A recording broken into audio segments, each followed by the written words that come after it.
Todos, hoje é a última apresentação da história geral da maçonaria no mundo e no Brasil. Depois tem mais outros assuntos que abordam legislação, que abordam a era goética, que é interessante, que vai falar sobre a maçonaria e o judaísmo, sobre a cabala. Vamos saber que na nossa loja a formação que tem hoje, Venerável na Ponta, Vigilante e tal, são baseados na cabala. Então hoje em especial a maçonaria no Brasil ao final do século XX. Depois nós temos aqui um assunto, perspectivas para a maçonaria brasileira, que está tendo algumas mudanças. Então nós vimos aqui na aula anterior, né, os diferentes lemas maçônicos, né? Então nós aprendemos que o lema tem muito a ver com aquilo que a maçonaria faz. Aí nós falamos sobre a maçonaria nos Estados Unidos, no final do século XXI. Então hoje é dia de falar da maçonaria no Brasil, ao final do século XX, e as perspectivas para um futuro próximo da maçonaria no Brasil. Então vamos iniciar com a maçonaria no Brasil, final do século XX. Enquanto a maçonaria norte-americana mostrou esse cenário do século XX, um cenário de crescimento graças ao final da Segunda Guerra Mundial, e depois disso uma queda vertiginosa com o falecimento de toda aquela geração do pós-guerra, que era uma geração mais velha, a maçonaria brasileira seguiu um outro caminho. Como nós pudemos ver na aula passada, né? Nós vimos sobre a maçonaria americana.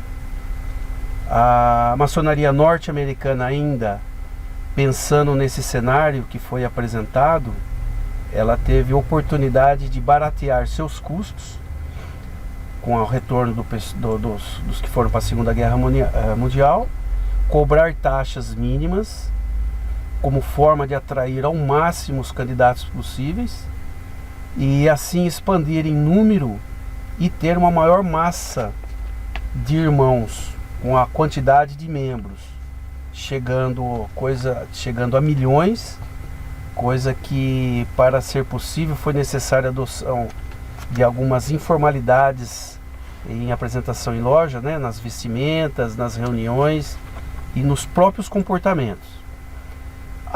No caso da maçonaria brasileira, como podemos ver, ela teve que seguir outras características e apresentar um cenário diverso, bem diferente.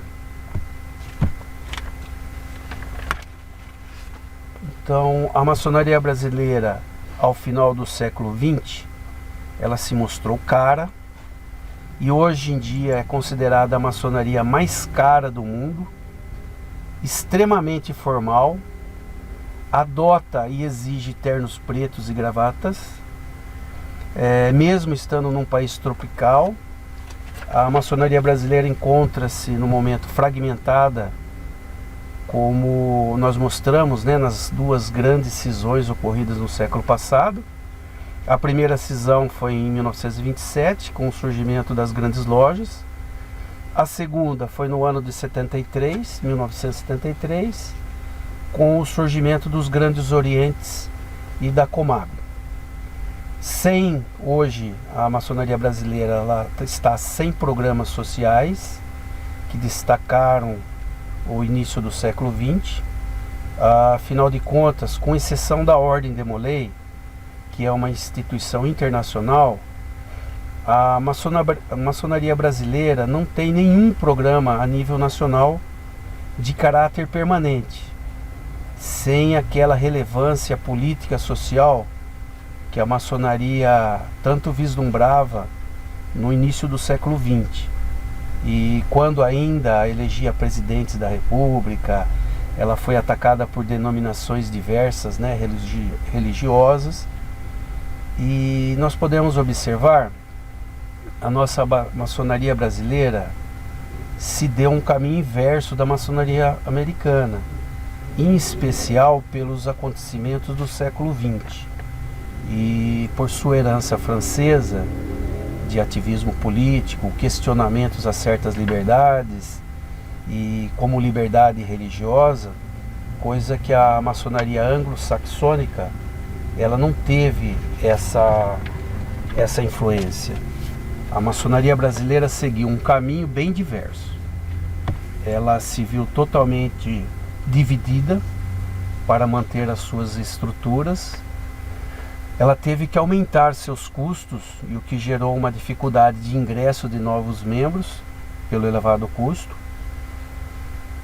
Também uma saída, uma evasão de vários membros pelo aumento dos custos, sendo que o Brasil no século XX ele enfrentou diversas crises econômicas que dificultou e impactou a instituição. Ao inverso dos Estados Unidos, que nesse mesmo período apresentou de forma geral, com alguns raros anos de exceção, um crescimento econômico e em especial um boom de população ocorrido nas décadas de 50 e 60. Então, nós podemos ver como que a economia, o crescimento populacional, a mudança demográfica impactaram em ambas as maçonarias.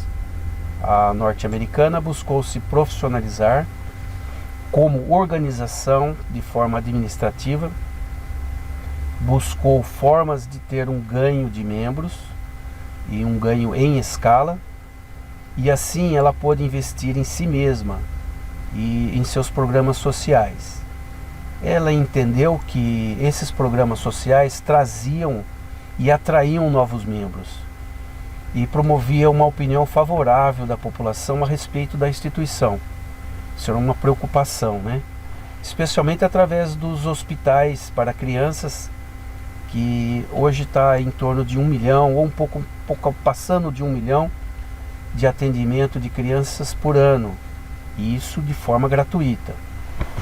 A maçonaria brasileira não conseguiu vislumbrar esse caminho, não buscou a profissionalização e nem o crescimento em quantidade de membros, e ela acaba se fechando, restringindo seus quadros, tendo lojas hoje em dia cada vez com menos membros, e os membros estão mais velhos, e buscando assim sobreviver em torno de si mesma.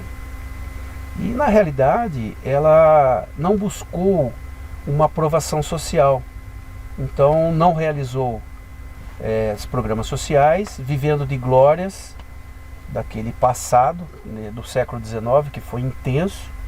Eu já mencionei aqui nas apresentações anteriores, né, a participação da maçonaria na abolição da escravatura, da hipótese da suposta participação na independência do Brasil, que, como nós já explanamos, não tem assim uma coisa concreta, e ainda a suposta participação da proclamação da República. Existem correntes que acabam afirmando e existem estudos que contradizem. Então, vivendo dessas pequenos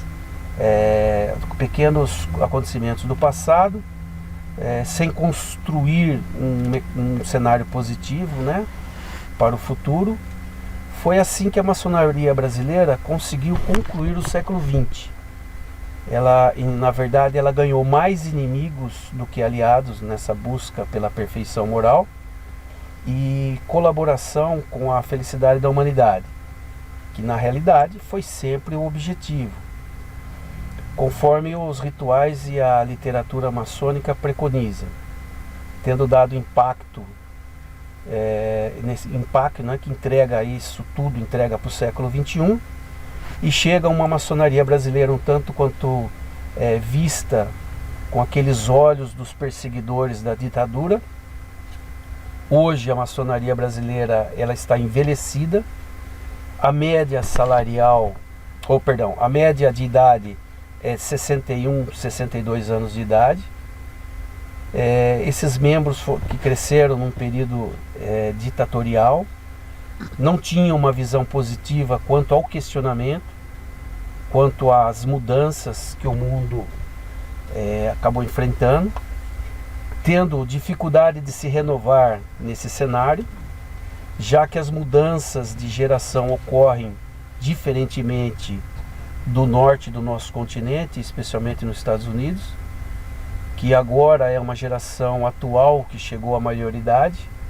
Agora seria, a que vivemos agora, seria uma geração que nós podemos comparar com a geração Woodstock nos Estados Unidos, que é uma geração que busca o rompimento cultural e social com a geração que está presente na maçonaria nos dias de hoje. E isso, em diversas partes do país, tem dificultado o crescimento do número de membros, né, da maçonaria brasileira. Apesar que, contrário aos números norte-americanos, que estavam em decadência, e agora, nesses últimos anos, encontra-se numa situação de equilíbrio, de estabilidade. O Brasil ainda mostra um leve crescimento, mas está chegando ao cume de sua parábola, onde vai ter um início de declínio da quantidade de membros daqui para frente.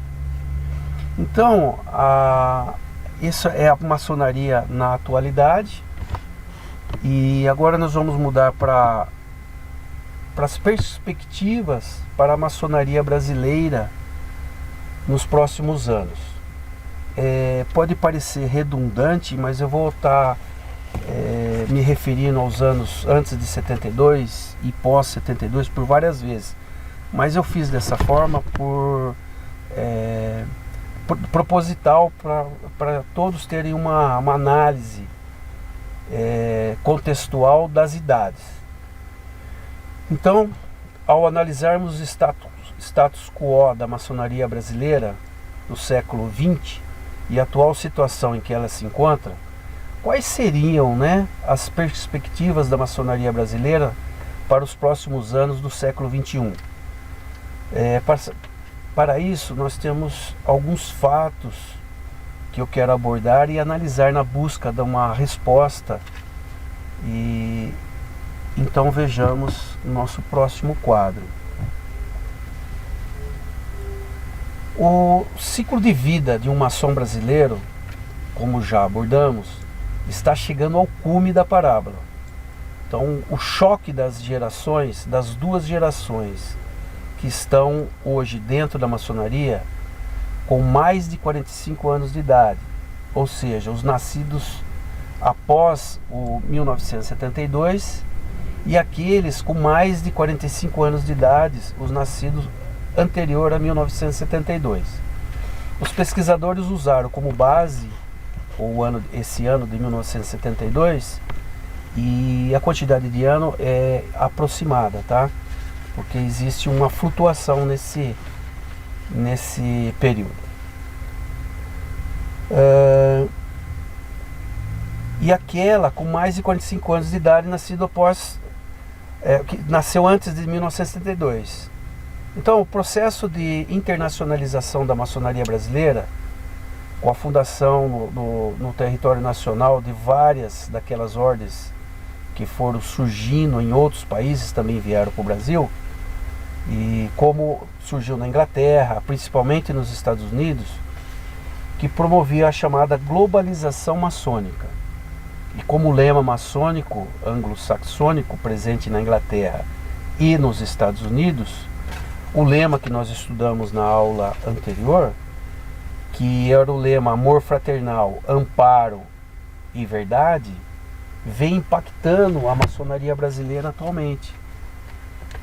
Mesmo que ela não adote formalmente esse lema de amor fraternal pela superação dessas divisões, amparo por meio da caridade maçônica e verdade por meio do investimento em literaturas, ensino e pesquisas maçônicas, como já foi dito anteriormente. O ciclo de vida da maçonaria brasileira está alcançando seu ápice na parábola, tendo agora atualmente uma geração com a média, como já disse, 61, 62 anos aproximadamente, o que mostra que a maçonaria brasileira está um tanto quanto velha, precisando se renovar. E se ocorrer essa renovação desse número, não se reduzir essa média de idade que nós temos agora, nós que estamos hoje na ativa, né? Nós temos que pensar o que vai ocorrer com o Brasil e, ao mesmo tempo, o que ocorreu com a maçonaria norte-americana no final da década de 80 e o início da década de 90. É exatamente a falência de toda uma geração no período em torno de aproximadamente de 10 a 15 anos. E não havendo a renovação dos quadros nos Estados Unidos, reduziu-se de 6 milhões para 1,5 milhão de irmãos. E no Brasil, por exemplo, nós temos em torno de 250 mil membros. Se ocorresse essa redução drástica, significaria o fechamento de diversas lojas, a falência de diversas obediências maçônicas, grandes lojas, grandes orientes, em especial pela sua forma de trabalho, que possui um seguro de vida maçônica, e no nosso caso é a mútua maçônica. Existem outros nomes, né? Geralmente beneficência maçônica, auxílio funeral, ou quando houver o início da falência de toda uma geração no período restrito de tempo, a sustentação financeira para arcar com essas despesas de beneficência, de auxílio, não será bastante, já que a renovação não consegue acompanhar o número de evasão por óbito. Então a maçonaria brasileira, ela precisa renovar urgente. E existe um estudo que os cálculos que essa pesquisa trouxe, ela diz que entre 15 e 20 anos ela vai sofrer o mesmo que a americana sofreu na década de 90. Só que no nosso caso seria de uma forma mais grave pelo seu contingente menor de membros. No entanto, há um problema na maçonaria brasileira que talvez a americana não sofreu, que é a questão das duas diferentes gerações que estão convivendo em loja hoje, atualmente. Nós podemos definir essa geração como sub-45 e sobre 45. Ou seja, a geração dos nascidos em 72, né, como já nós mencionamos anteriormente, e os nascidos depois de 72. Um estudo sociológico indicou que essas gerações são conflitantes e, em muitos dos sentidos, elas são bem distintas. Entre elas, a geração dos homens brasileiros nascidos anterior a 72 tem uma forma geral de não ter o nível superior. Bom, exatamente naquela época, nesse período, não havia universidades no Brasil bastante. Havia as universidades federais, algumas poucas católicas e com raras exceções de quantidade de vagas nessas universidades. Era muito baixo, era menos de 0,1% comparado com a população do país. E o boom das universidades brasileiras só ocorreu na década de 80, que foi o primeiro boom, e início da década de 90.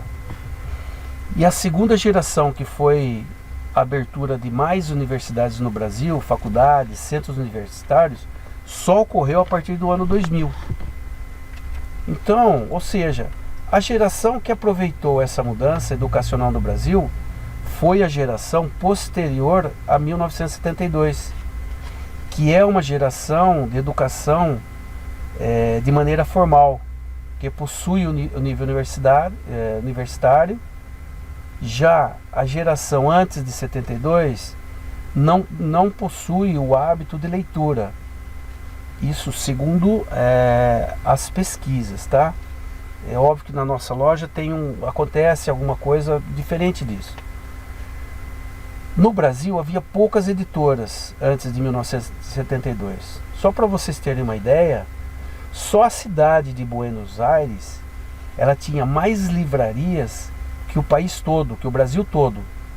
Só a Argentina toda tinha 10 vezes mais livrarias do que o Brasil no ano de 1972. Então esse cenário só foi mudado ao longo dos últimos anos, em especial com a democratização do conhecimento, com acesso a novas plataformas de leitura, surgimento dos meios de comunicação para compartilhar aquelas mensagens, especialmente o surgimento da internet, né? A internet, os sites, os blogs, e aí por aí vai. Então a nova geração pós-72, ela foi beneficiada com as mudanças no hábito de leitura do brasileiro e no acesso à informação, acesso a conteúdos escritos que o brasileiro possui. Ela passou a ter acesso, e isso também difere entre os maçons de antes de 72. Com maçons nascidos após 72.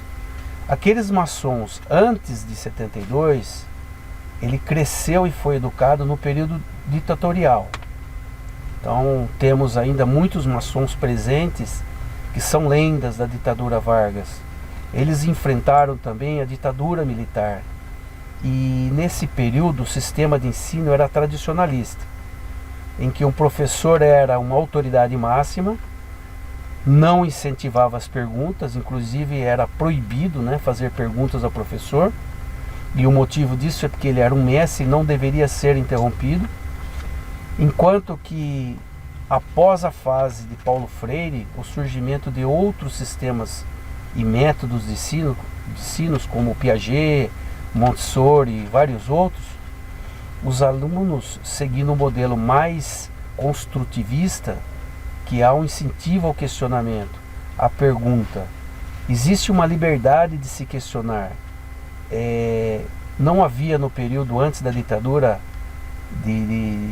antes de 72, que era algo que não era bem visto, você fazer um questionamento ao professor. Então se tem uma loja, dentro da loja tem uma geração sem um nível educacional, o nível educacional, podemos dizer, um nível mais alto, e ele não tem o hábito da leitura e não gosta de questionamento, e não vê com bons olhos o questionamento em si. E quanto, ao mesmo tempo, há uma geração mais nova, com um nível superior, sem esoterismo místico daquela geração mais velha, com o hábito de leitura, sedento por conhecimento, pesquisando sobre os assuntos que interessam, e com o estímulo de uma cultura questionadora. Essas duas gerações se encontram nas lojas maçônicas brasileiras, numa proporção, segundo a pesquisa, ainda na proporção de Pareto, que é 80-20. 80% da geração antiga e 20% de uma geração mais nova. Então, isso tem gerado uma série de conflitos de relacionamentos interpessoais e em conflitos na convivência, e o que tem provocado um problema que pode gerar o fim da maçonaria brasileira. Em especial, na nossa loja, na verdade, nós não temos tanto esse conflito, mas temos. E não tratando com a devida atenção e carinho esse problema, nós precisamos renovar o quadro, atrair mais jovens para a instituição, e ao mesmo tempo que os conflitos têm dado à geração majoritária na maçonaria, a geração anterior a 72, um desejo de evitar o ingresso de pessoas da faixa etária. Essa nova geração voltar a trazer para os quadros, querem que volte para os quadros pessoas da sua própria geração, porque não vai resolver o problema do futuro da instituição. Então, no entanto, a renovação que tem ocorrido por meio da internacionalização da instituição maçônica, trazendo outras instituições para o Brasil, como a Shriners International, Demolay International, existe a Ordem das Garotas do Arco-Íris e tantas outras instituições de origem maçônica e trazidas para o Brasil, funcionando internacionalmente. Tem dado à maçonaria um outro brilho, uma outra cara, tem dado um acesso e contato a uma nova visão da maçonaria mais internacional, mais globalizada, e limpando um pouco da visão que foi por nós plantada e inspirada na maçonaria francesa, aquela que nós já vimos do ativismo político, de questões polêmicas que prejudicaram a instituição durante o século XX. E assim vemos, por exemplo, as relações nessas instituições internacionais que recebem membros das três vertentes. Então, membros oriundos das grandes cisões, das grandes brigas que ocorreram no século XX, e ainda algumas nós temos observado, né, que ainda acontece. A maçonaria tem reunido, graças a essas instituições internacionais, isso tem fortalecido a fraternidade entre os membros, a superação dos problemas que levaram àquelas cisões, e outras instituições com caráter filantrópico, com essa obrigação de filantropia, da caridade no seio maçônico, tem incentivo o surgimento de novos projetos, como o próprio Hospital Bezerra de Menezes, que nós tomamos conta, as casas de apoio aos hospitais, apoio às famílias, né? Aos hospitais das famílias dos irmãos com câncer, que a maçonaria tem desenvolvido em várias cidades: Barretos, Cocal, Porto Velho, Goiânia e tantas outras. E por fim, a nova geração, junto dessa internacionalização, tem promovido na maçonaria brasileira investimentos na busca incessante da verdade, ou seja, no investimento da pesquisa na educação maçônica. Então nós vemos o surgimento de várias iniciativas como escolas lideradas por maçons, mas principalmente cursos relacionados à maçonaria, propriamente esse curso da UniAcácias, né, de pós-graduação em maçonaria, que eu estou dividindo com todos agora o conhecimento, e outros tantos cursos têm surgido no Brasil também, além, é claro, de centros de estudos, pesquisas que existem em algumas instituições, algumas universidades brasileiras, aos moldes dos centros, que já existiam em outros países, como Inglaterra e Estados Unidos. Nós temos também aqui, poucos, mas tem, e que vem trazendo uma nova literatura maçônica brasileira com base em rigor metodológico, referenciada. Tudo o que aqui é dito, os nossos estudos, tem um embasamento de pesquisa. Os estudos anteriores que vêm sendo desenvolvidos, que dá à maçonaria brasileira a oportunidade de se redesenhar de forma a poder receber toda essa nova geração e assim garantir o futuro da instituição e o cumprimento da missão, que é o aperfeiçoamento moral, intelectual dos seus membros, de forma eles espargirem essa luz na sociedade em que são inseridos e assim colaborar com a felicidade da humanidade, que é um dos objetivos principais da maçonaria que nós estamos hoje.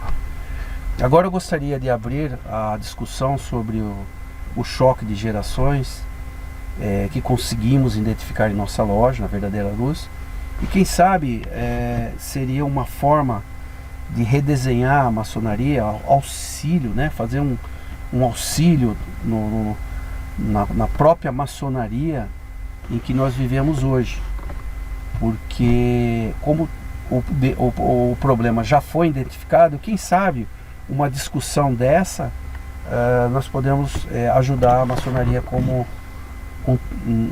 em geral. Então gostaria que o Venerável Mestre abrisse a palavra aos irmãos que gostariam de fazer alguma colocação. Agradeço a todos e muito obrigado por ouvirem. Hoje ficou um pouquinho mais longo, mas como os dois assuntos são muito interligados, eles precisam sair juntos, né? Que é a maçonaria e como ela vai se portar daqui para frente. Beleza, meus queridos? Muito obrigado.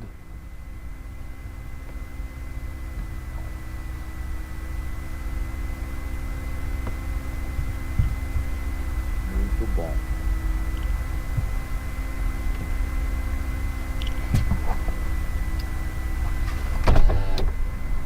Depois de várias apresentações, o Tadeuzinho chegou aí no nosso período, né? No momento que vamos falar de contemporaneidade dentro das nossas lojas. Você vai deixar a apresentação aí, Tadeuzinho, para ir gravando só as falas? Isso. Tá, então, quem quiser se manifestar aí, por favor.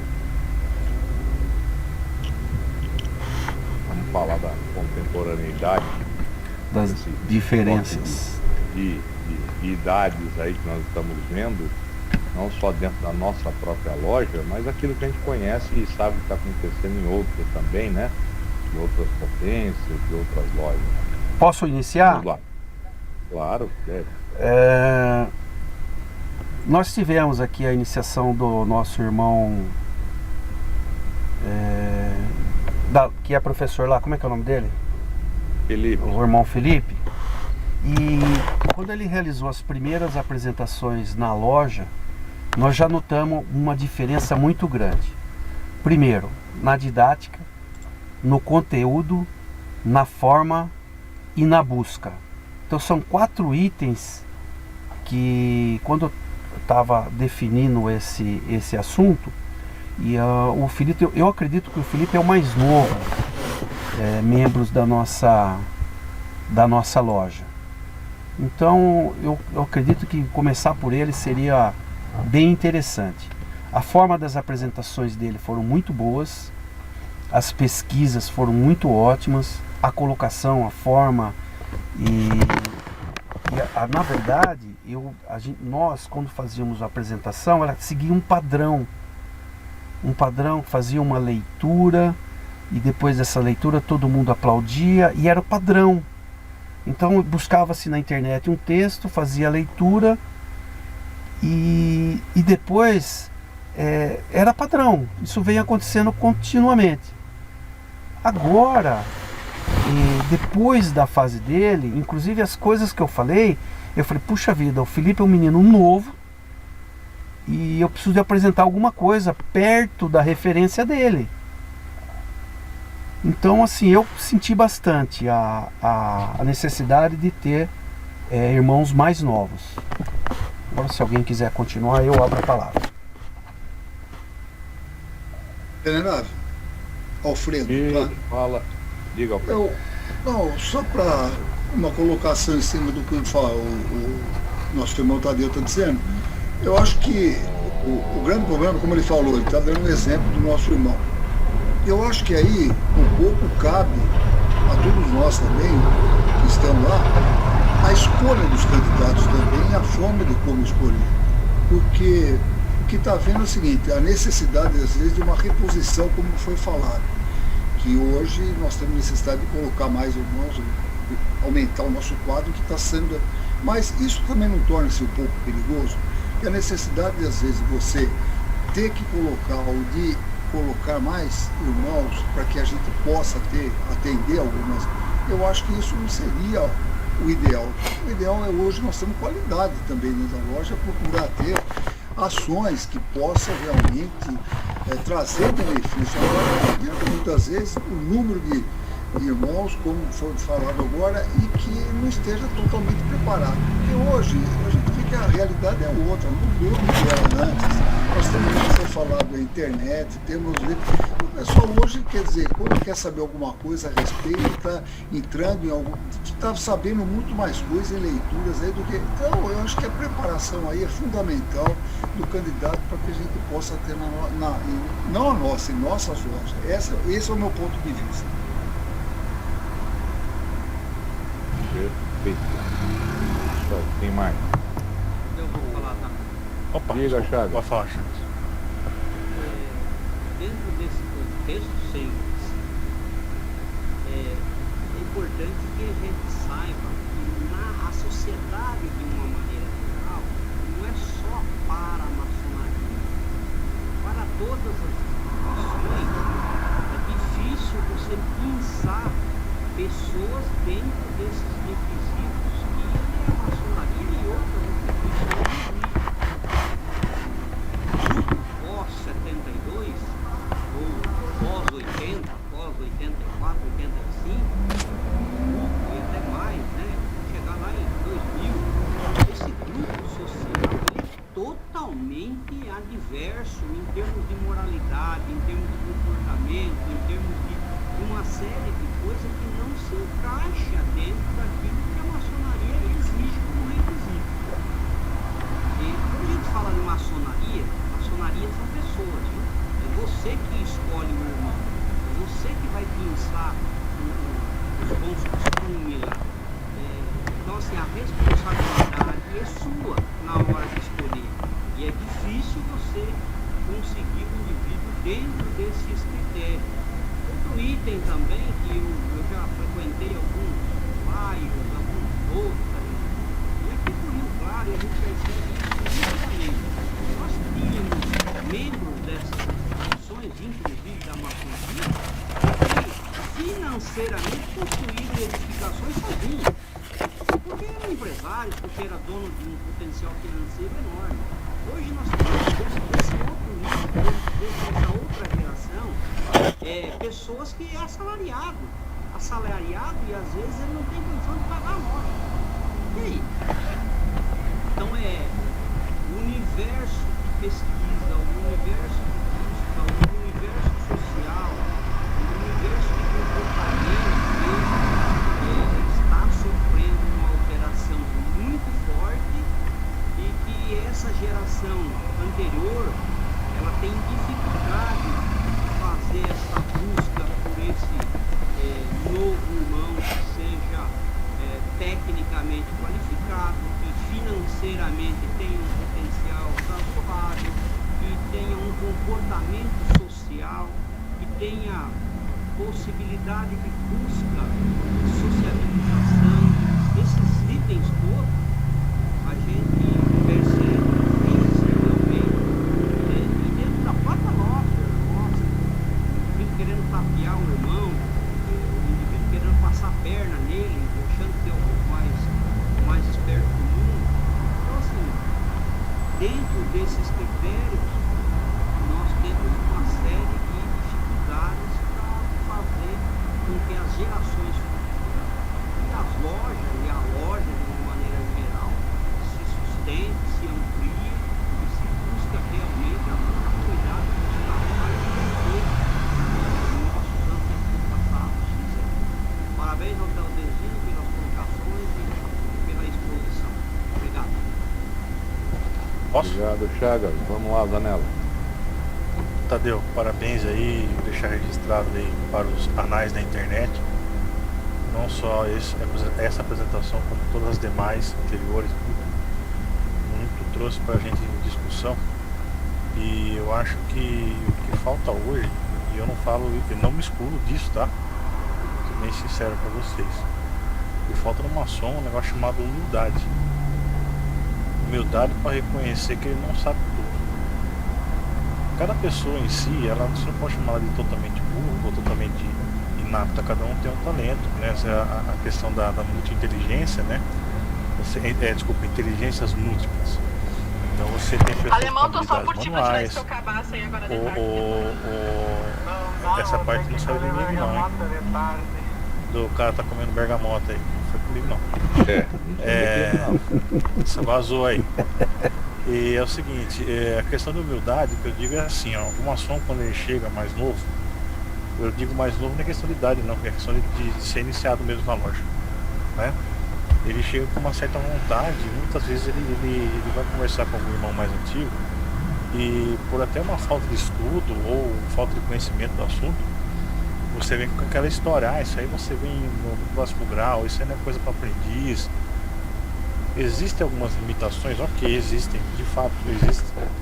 Eu não posso passar certas coisas do grau de companheiro para quem é aprendiz, eu posso de quem é mestre instalado, quem está nos graus que estão para cima da maçonaria simbólica. Tudo isso existe uma questão de sigilo que é colocado, que é um acordo entre nós. Até porque não adianta, gente, você querer ensinar para uma pessoa que está na faculdade de medicina como é que faz uma cirurgia no cérebro, você não sabe como é que segura o bisturi. Você tem que aprender a segurar o bisturi, o que é o corpo humano. Então a gente tem que ensinar a base para que depois se construa. A gente aprendeu isso, na construção é isso, né? Você levantar uma boa base para ter uma edificação decente, pelo menos. Só que a gente tem um problema que questão, vou voltar aqui, é da humildade, e isso gera um outro problema. Se você não admite, porque a pessoa não admite para a pessoa que está chegando, o mais novo, um maçom mais experiente, mais antigo, até mestre instalado, ele não admite que não sabe, né? Aí inventa um negócio sem base, sem conhecimento. E eu acredito que essa parte digital que estamos vivendo nesse momento está proporcionando uma coisa muito bacana. Primeiro, a revisão de muita coisa. Quem está se propondo a apresentar trabalho está aprendendo pra caramba. O Tadeuzinho pode confirmar, tenho conversado algumas coisas com eles por isso. Quem está fazendo está realmente tendo uma oportunidade de ouro. Quantas vezes que você vai ter a oportunidade de uma sessão, que isso aí não é segredo para ninguém, a sessão ela tem um começo, meio e fim, ela trabalha coisas administrativas, afinal somos uma associação, e para que ela ande você tem que ter algumas questões administrativas. Então o tempo do estudo é um pouco mais reduzido do que a gente tem aqui na internet. E essa oportunidade, quem está tendo de preparar um material, de apresentar, gente, essa é uma oportunidade de ouro. Primeiro, nós estamos entre irmãos, então não tem a questão de erro ou acerto. Você vai mostrar o máximo que você conseguiu tirar daquele assunto naquele momento.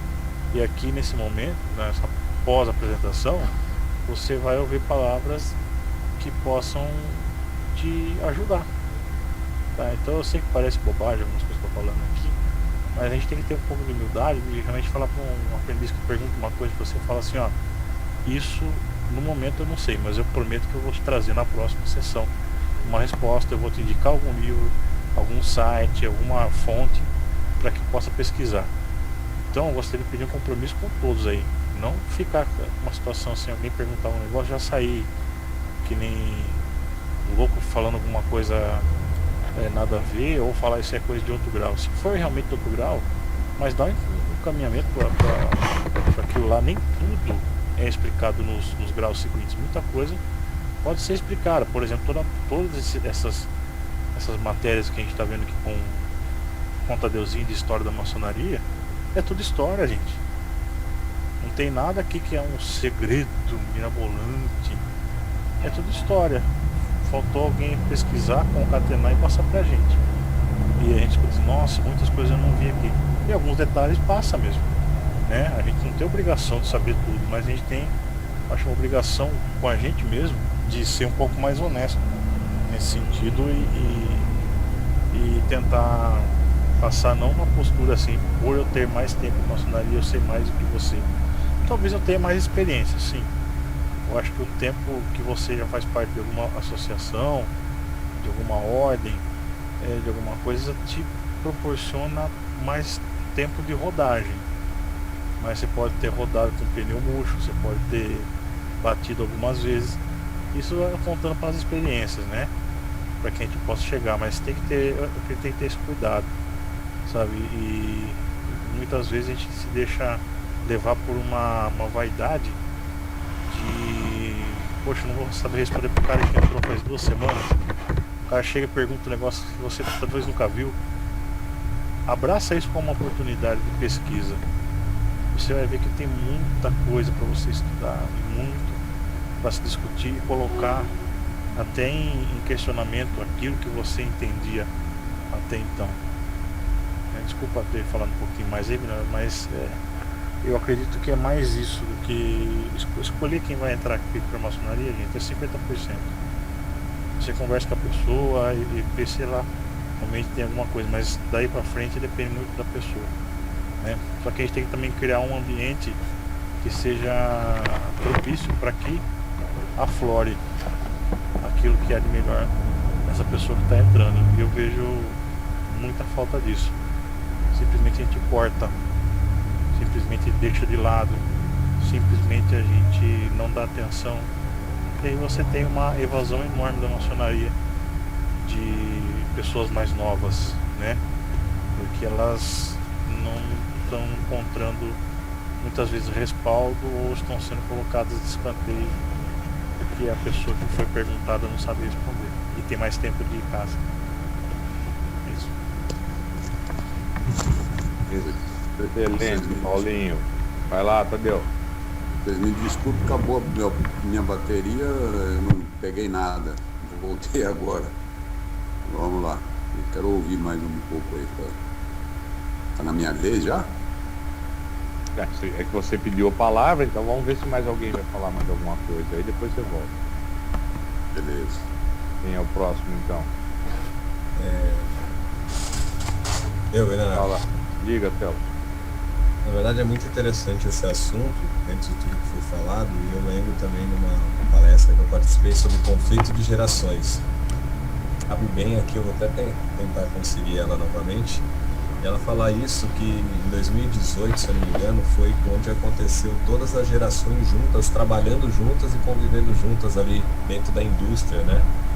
E eu trago isso também para dentro, né, das lojas, né? Então você acredita ali, são os baby boomers, eram a geração X, Y, Z, que é os millennials, né? Então em 2018 foi quando os millennials fizeram 18 anos. E ali naquela palestra a gente aprende muito que cada um tem que entender a sua geração, entender a geração do outro que você convive. Acho que isso é muito importante. Dentro do que o Tadeuzinho também falou sobre essa questão das entradas novas, das idades, eu acho que entra muita questão de maturidade de cada um, que a gente acaba indicando também. Não é só a idade, né? Também tem maturidade. É uma discussão bem grande, assim, eu digo, entre as pessoas, porque às vezes a gente conversa assim, a pessoa é muito nova para entrar na maçonaria, né? Ainda não viveu tudo. A gente brinca, pô, o cara é casado, outro é solteiro, né? Mas eu acho que a relação é muito a maturidade nas indicações, principalmente, do padrinho ali na hora de avaliar isso, porque ele sabe como que é o convívio lá dentro. Então ele sabe se aquela pessoa tem maturidade suficiente, tanto com 20 anos como com 60 anos, 80 anos para entrar dentro da maçonaria. Lógico que dentro daquilo da projeção que o Tadeu vem falando, né, da continuidade, é claro que nós temos que iniciar pessoas, né, com maturidade mais novas, né? Tenha maturidade que sejam pessoas mais novas também. Porque eu acho que entra essa questão da projeção lá para o futuro, de ter pessoas que vão levar tudo isso que a gente, esse aprendizado para frente e possa passar. É natural ter várias gerações dentro, eu acho que da nossa loja. Acho que vai ser natural, porque o que a gente tem que entender é que isso faz parte, tem que ser feito praticamente, né, não nada projetado, mas que tem que ser analisado realmente onde cada um está no seu espaço e respeitar cada um, porque realmente tem pessoas que, para nós, assim, eu sou uma geração ali XY, que a gente fala, né, que estava na transição em 1980, que foi quando começou a vir as novas tecnologias. E às vezes você vai falar com uma pessoa hoje de 20 anos, 25 anos, que é praticamente já uma geração Z, para ela, smartphone. Se a gente falar que tudo que a gente recebeu da maçonaria até agora de ensinamentos, que vem de milhares aí, anos ali, né? Muitos centenas de anos, então, e vem se projetando até hoje, é que eu acho que a gente consegue fazer essa migração, mas trabalhar em conjunto com todas as gerações, sim. Mas tem que ser feito um balanço, um pareto aí, como o Tadeuzinho falou. Muito bacana essa apresentação, muito bem. Parabéns por todas as apresentações, mas essa me chamou muita atenção, porque é um assunto muito relevante para continuidade da maçonaria aí. Beleza, valeu, Celso. Quem mais?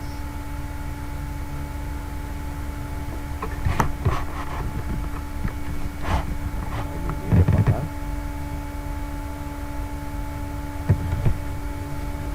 MacGyver, você não vai falar? Rinco, não vai falar?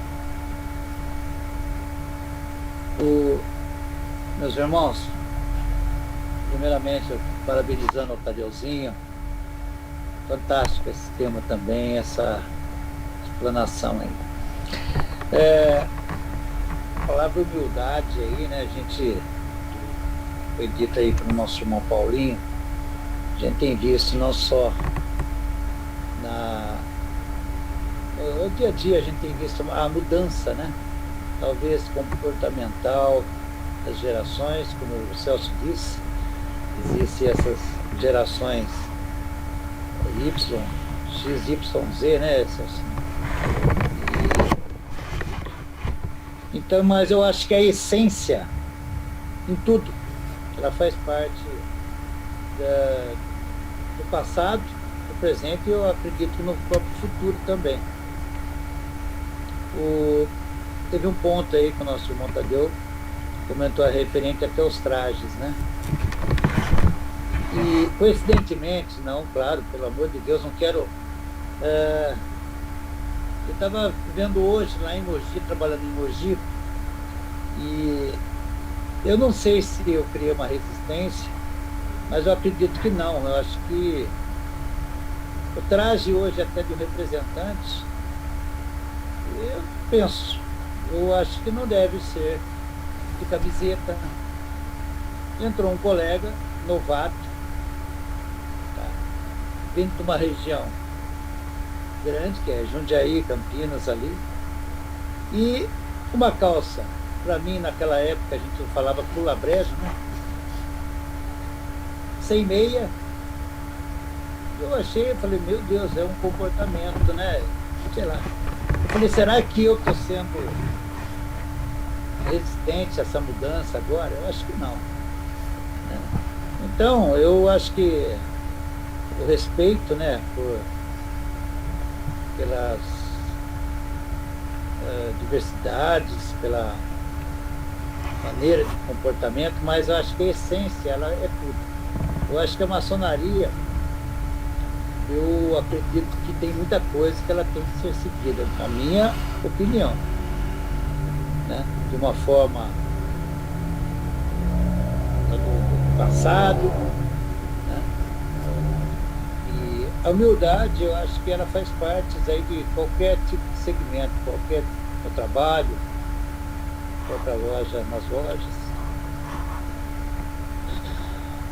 Então, sei lá, tem hora que a gente fala, poxa vida, essa mudança que teve, a gente tem que tomar muito cuidado para que, não em palavras, mas às vezes em um comportamento, a gente achar que está sendo resistente às mudanças, né? Mas eu acho que a essência é tudo, ela não tem que ser mudada, não. Independente se está tendo uma mudança de comportamento, da maneira de estar presente ali, né? Eu não digo que eu tenho medo das mudanças aí. Até mesmo a gente falando sobre o digital, eu acho que ela veio para ficar. Ela veio para ficar. Olha que maravilha hoje a gente fazendo uma live como essa. Não só essa, né, Tadeu, mas as demais que foram feitas, fantásticas. E ela veio para ficar. Agora, na minha humilde opinião, eu acho que ela tem que ter um certo grau de... Né, até mesmo o próprio digital. Não pode se extrapolar. Não pode se extrapolar. Ela tem que ver, ela veio para ficar, mas veio para um complemento, que vai ser muito importante. Dentro desse pensamento também dos mais novos, eu acho que a gente aprende também, né? Uma frase que eu levo muito comigo, que nós somos eternos aprendizes. Eu acho que para tudo, com os mais novos também a gente vai estar aprendendo muito. Mas a essência é tudo. Eu acho que ela tem que manter desde os primórdios até o momento, talvez presente ou futuro. É isso aí, Bernardo. Mas parabéns, Tadeuzinho, fantástico. E temos que continuar esse modelo que eu apoio e muito. Essa é a razão também que eu comentei antes de começarmos. Eu vou fazer o possível, né, para estar sempre presente, independente no presencial ou no virtual. Tá? Parabéns, Tadeu. Parabéns a todos também por essa loja aí, abraçar essa maneira essa dinâmica, né? Nós fazemos as nossas reuniões. Obrigado, Magaia, querido. Tem mais? Quer dizer, além de mim, quem falta falar? Só o Pink. Aí, Isso. fala. Bom, Tadeuzinho, parabéns mais uma vez por essa oportunidade que você está nos dando aí de colocar esses assuntos em disputa. É uma coisa que eu nem imaginava estar discutindo nessa noite. É uma surpresa muito grande esse assunto. Muito legal. Agora, tem alguns aspectos que a gente tem que analisar, que até já foi falado aqui, eu vou repetir, e aqui você deixar mais alguma coisa.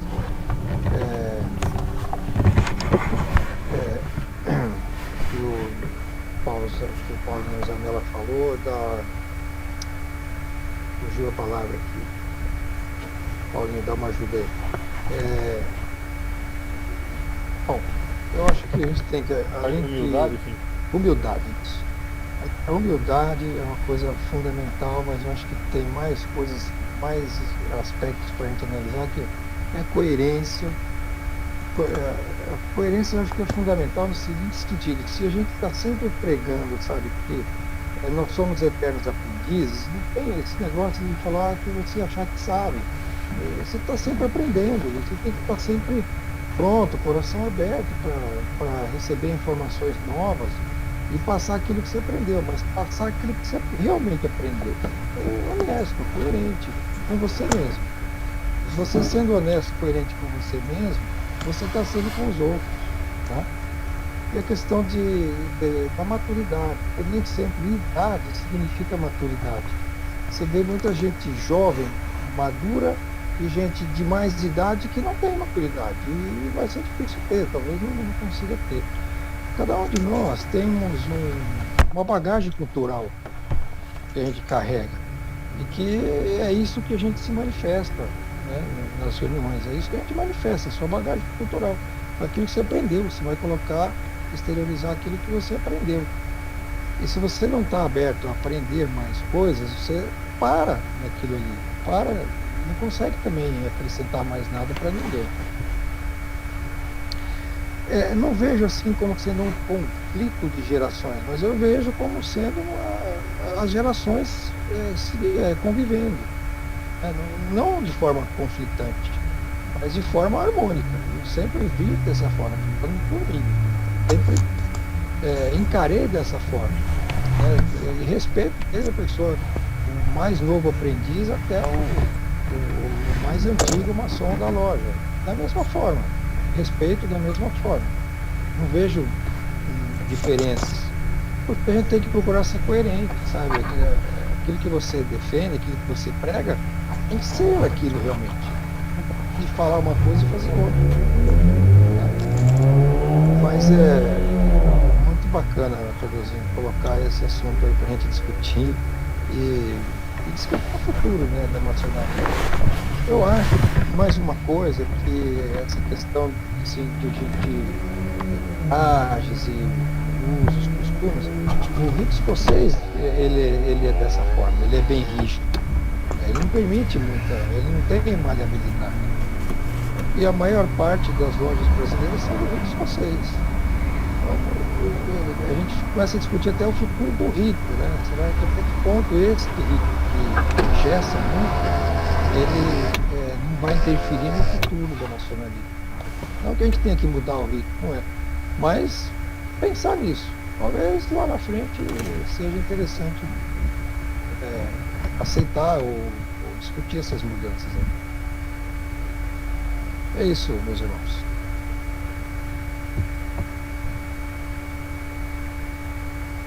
Posso falar um pouco?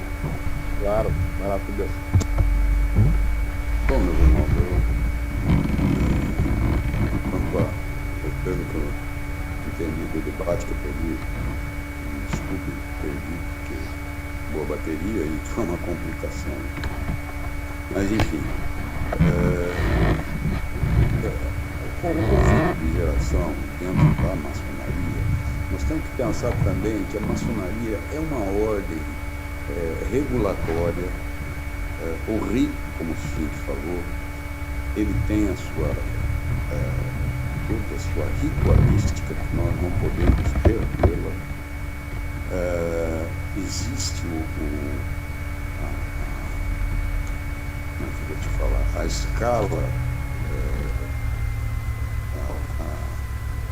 a escala é como se fosse militar, né? As posições, eu estou perdendo aqui perdi um pouquinho o contexto, mas enfim, a ordem e as posições, os postos, os títulos, os graus, eles têm que ser respeitados. Não que, porque a gente está há mais tempo na maçonaria que nós sabemos mais. Isso é uma grande boba e tolo de que o irmão pensar assim, porque não é assim. Quanto mais a gente sabe, mais humilde a gente é e mais a gente tem que aprender. A gente se sente na obrigação de aprender. O que está causando... Boa noite. Tudo bom? Tudo bem? É a diferença de... Pode continuar, só pegar o cafezinho. Os Tá, profanos obrigado. receberam Nada. e que os que vão adentrar a maçonaria está convivendo com isso aí. Esse mundo profano que está demais da conta.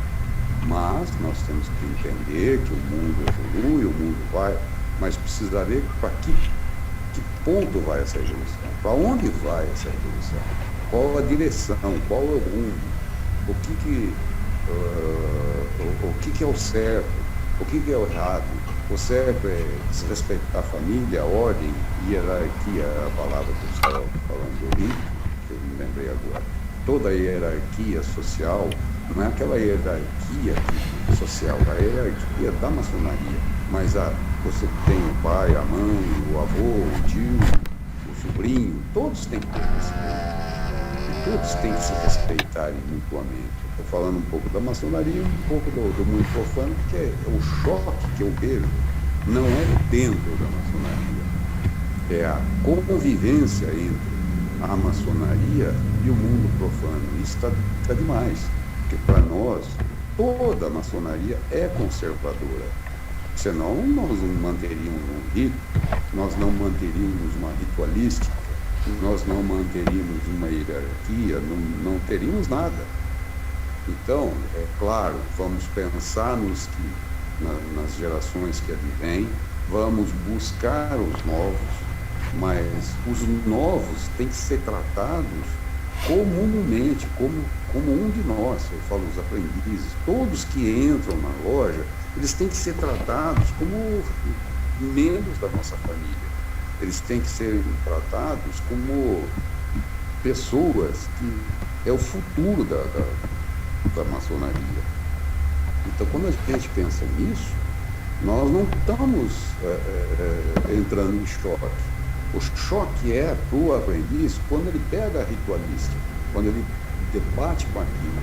Poxa, será que é isso mesmo que eu quero? Estou acostumado aqui na vida profana, na escola, essa bagunça. Quer dizer, nós não vamos pegar também qualquer um. A gente também escolhe os aprendizes. Eles são eleitos, eles são escolhidos para adentrar na maçonaria.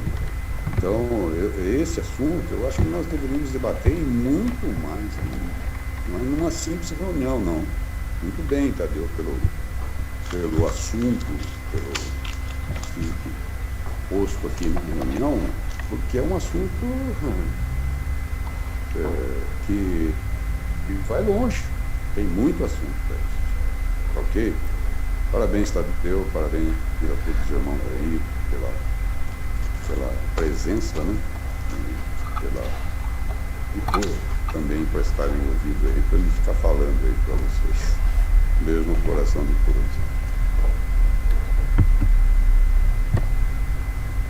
Tadeu, obrigado. Eu vou, só para encerrar, nós estamos encerrando um ciclo de 19 pequenas apresentações.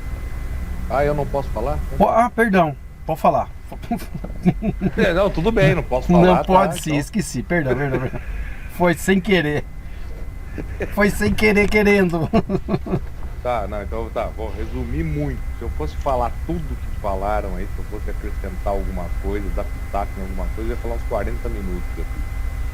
Mas a questão da humildade que o Zanella falou é essencial para todos nós, obviamente, ninguém sabe tudo. As questões que o Chagas falou, eu achei assim, uma colocação perfeita. Que o Fico colocou também é muito bom. E a única coisa que me preocupa, que eu vou deixar aqui no ar para todos, é a seguinte: nós temos aí, estamos falando geração de 45 mais, 45 menos, de um período que o Tadeuzinho trouxe para nós aí, de um estudo que já foi feito já há algum tempo, né? Ele fala de 72. 71 já está fazendo 50 esse ano. 72 faz 50 o ano que vem. Então já faz pelo menos uns 5 anos aí que foi feito esse estudo que ele trouxe para nós, certo? E o que eu coloco é assim: Demolei, Arco-Íris, que é a juventude que está vindo agora, é nesses que nós precisamos focar. Minha visão é essa. Nós tivemos durante 2 décadas um decréscimo no estudo, né? Nessas últimas 2 décadas, por conta do controle político do país, do Estado, em que essa geração que hoje está aí depois dessas 2 décadas vai nos dar muito trabalho. Então eu vejo que nós temos que realmente apostar nos Demoleis, na Ordem Arco-Íris. Nós que somos pais, somos avós, somos tios, somos padrinhos, precisamos pegar essa juventude, né, e já trazer essa juventude com um pouco mais de educação, um pouco mais de consciência, conhecer literatura, conhecer o que é uma leitura, conhecer realmente o que é a educação. Não simplesmente ficar no YouTube, no Facebook, assistindo tanta porcaria que a gente vê que gerações mais novas estão vendo, e que os responsáveis pela educação, os pais, estão fazendo vista grossa porque fica mais fácil para eles, né? Colocam um celular, um computador na frente da criança, assiste aí o que quiser, para não me dar trabalho. Nós não podemos deixar que isso aconteça, para a gente trazer realmente, futuramente, esses jovens para junto de nós. E, claro, a hierarquia ritualística que o Tadeuzão falou ali, são muito importantes, porque, comparando aqui, a grosso modo, com o militarismo, por exemplo, né? Há quantos séculos existe, continua sendo e continua funcionando, né? A hierarquia, a educação, o respeito. Então eu acho que isso tudo nós temos dentro das nossas potências todas, dentro das nossas lojas, algo bastante parecido com isso, né? Algo bastante parecido com isso, para que a gente aprenda o tempo todo, ensine quando for possível. Quando não for possível a gente ensinar porque não sabe no momento, ter a humildade que o Zanella falou, e não esquecer nunca de dar a resposta depois, se você prometeu que vai trazer depois essa resposta. Qualquer um que já deu aula sabe que o aluno perguntou, ele vai ficar esperando essa resposta depois. Eu era assim, quando era aluno, e quando dei aula, tinha esse cuidado. Se o aluno pergunta, eu não sei na hora, e eu digo, olha, trago para você na próxima aula, eu levava. Então, na loja tem que ser a mesma coisa, né? Se o aprendiz pergunta alguma coisa, se o companheiro pergunta alguma coisa, se na hora você não sabe, não inventa a conversinha que, não é agora, você vai aprender depois. Realmente, eu acredito nisso. Seja humilde e diga, vou dar uma pesquisada nesse negócio, vou atrás de um material a respeito disso e trago para você. Mas traga. Tadeuzinho, agora é contigo. Muito obrigado a todos. Tadeuzinho, Tá. muito obrigado por você estar trazendo uma pós-graduação para nós aqui. Tá bom, deixa eu só falar uma coisa. O ano de 1972 foi ancorado propositalmente. Hoje a pesquisa dá conta que a maioria dos irmãos em loja estão na faixa entre 61 e 63 anos. Então esse é um ponto. O ponto do 72 antes, 72 depois, realmente dá um delay de time. Eu queria levar em consideração que as universidades dão um primeiro boom na década de início de 1980, ela dá um boom, um segundo boom em 90 e depois em 2000. O que as pesquisas estão apontando dos irmãos mais velhos que vieram abaixo de 72, que não tiveram a mesma oportunidade de estudo dos que vieram depois de 80, por isso que ancorou na 77. E realmente a pesquisa tem mais de 3 anos já, essa pesquisa. Então é só esses dois aspectos que, por causa do choque de dentro das lojas, choque de idade, não é o choque de o mais velho ter uma postura em cima do mais novo. É justamente que o mais velho está se despedindo. Ele está indo embora, ele está morrendo. E as seguradoras vão começar a pagar muitos prêmios e você não tem um mais novo. Se você chamar um outro de 70, de 60, de 80, que é do nosso convívio, né? Acima dos 50, o espaço de tempo que eu estou indo embora, daqui a pouco esse convidado também está indo embora. Então esse é o grande travamento da mútua maçônica, né? Da beneficência, do seguro de vida. Então essa é a grande questão que fica. Para a gente estar analisando, depois num momento mais oportuno, a gente discutir novamente sobre isso. Por que não convidar mais novos, com 20, 25, 30, 35 anos? Entende? Por que não convidar mais novos? Porque nós estaríamos ajudando não botando prova aí no fim da maçonaria.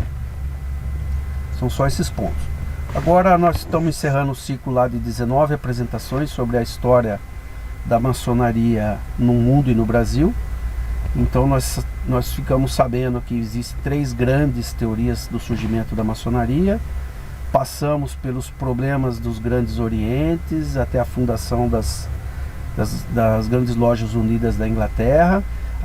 Saiu toda essa disputa, foi para os Estados Unidos. Nos Estados Unidos surge o rito escocês antigo e aceito, surgiu lá, veio para cá, e quando veio para cá, nós entramos no Brasil com problemas políticos. Nós viemos para o Brasil que supostamente a maçonaria ajudou na independência do Brasil. Depois ela agiu na abolição da escravatura. O imperador saiu, ela correu, assinou a lei. Bom, enfim, a grande intenção das apresentações é que elas devem ser curtas, trazer uma informação. E eu quero ver se eu consigo daqui para frente, todo final de palestra, a gente fazer uma discussão do assunto. Você entende assim? Porque dá uma fixação melhor no aprendizado. E eu acho muito bacana, porque essa é uma oportunidade da pandemia a gente estar dando maior brilho no conhecimento. Eu fiz a pós-graduação, mas eu, na verdade, é assim, olha, eu me sinto como... eu não sei nada. Eu continuo lendo, fazendo a pesquisa, eu monto a aula, depois eu desmonto, monto de novo, ficou bom, não ficou bom. É óbvio, né, que tem bastante falhas, eu aceito a crítica de falhas. Às vezes os irmãos não falam para não deixar desmotivado, mas tem bastante falhazinhas e tal. Então, mas eu agradeço a oportunidade de estar aqui. Depois de 19 apresentações, eu me sinto mais à vontade, isso tem me ajudado bastante, e fica meu agradecimento a todos aí por me dar a oportunidade de apresentar, de transferir um pouco de conhecimento. Nós temos outros assuntos para abordar, nós temos assuntos sobre a história, esmiuçando a Carta de Bolonha, e esmiuçando as cartas que foram, são tudo documentado, né? Isso é tudo documentado, não tem nenhum achômetro, e também não encerra a verdade. Isso aqui não é a expressão da verdade, é uma pós-graduação. Foi usado papel, né, de comprovação o máximo possível. Enfim, vou preparar agora para a próxima semana, vou buscar um assunto, mas eu fico aí minha gratidão, meu muito obrigado, e é só.